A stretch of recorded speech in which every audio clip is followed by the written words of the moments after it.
एक सवाल ये भी उठ रहा है कि आपने ये कवायद और ये समिति और उसकी रिपोर्ट्स लास्ट आई 2018 में, तो 2019 में जब दोबारा सरकार बन गई, उसी समय से अगर इस पर चर्चा होती तो बहुत लंबी चर्चा हो सकती थी। लेकिन अब चुनाव से एकदम पहले ये बात वापस सामने आना क्या इस तरफ इशारा कर रहा है कि चुनाव से पहले, जैसे कि विपक्ष कहता है, कि एक शिगुफा छोड़ा गया है थोड़ा सा टेस्टिंग वाटर्स करने के लिए? इस पर आप क्या मानते हैं?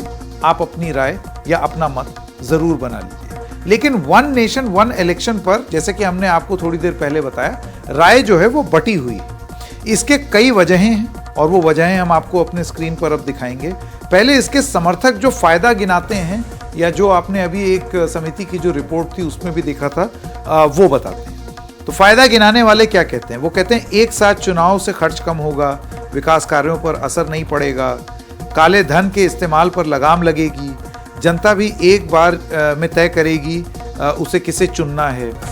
और अब इसके विरोध में जो लोग हैं, आइए उनके बारे में भी आपको बताते हैं। जो विरोध कर रहे हैं वो क्या कहते हैं, जरा स्क्रीन पर आपको दिखाएं। लोकसभा और विधानसभा चुनाव के मुद्दे अलग अलग होते हैं, तो आप एक साथ इसको कर देंगे तो वो ठीक नहीं होगा, नेशनलाइज हो जाएगा चुनाव। दूसरी बात, छोटे दलों को नुकसान हो सकता है क्योंकि उनके पास उतना तंत्र, बल, शक्ति और धन नहीं है कि वो इस तरीके से चुनाव लड़ पाए। केंद्र में बैठी सरकार को फायदा संभव है क्योंकि वो सारे चुनाव जो हैं वो अपने हिसाब से एक मुद्दे पर लड़ सकते हैं और एक माहौल उस तरीके से बनाने का प्रयास कर सकते हैं।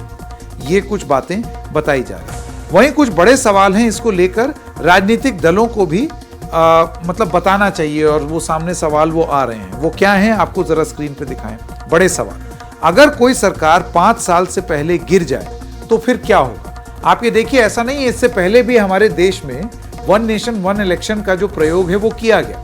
लेकिन फिर हुआ क्या कि अलग अलग राज्यों में, अलग अलग जगहों पर कहीं सरकार गिर गई या कहीं मुख्यमंत्री बदल गए, और उसके बाद फिर वहाँ पर गैप हो गया। अब आप इंतज़ार तो कर नहीं सकते बहुत लंबे समय से, तो फिर अलग अलग चुनाव होने लगे। तब ये स्थिति आई कि अब हर जगह अलग अलग टेन्योर या अलग अलग चुनाव हो रहे हैं।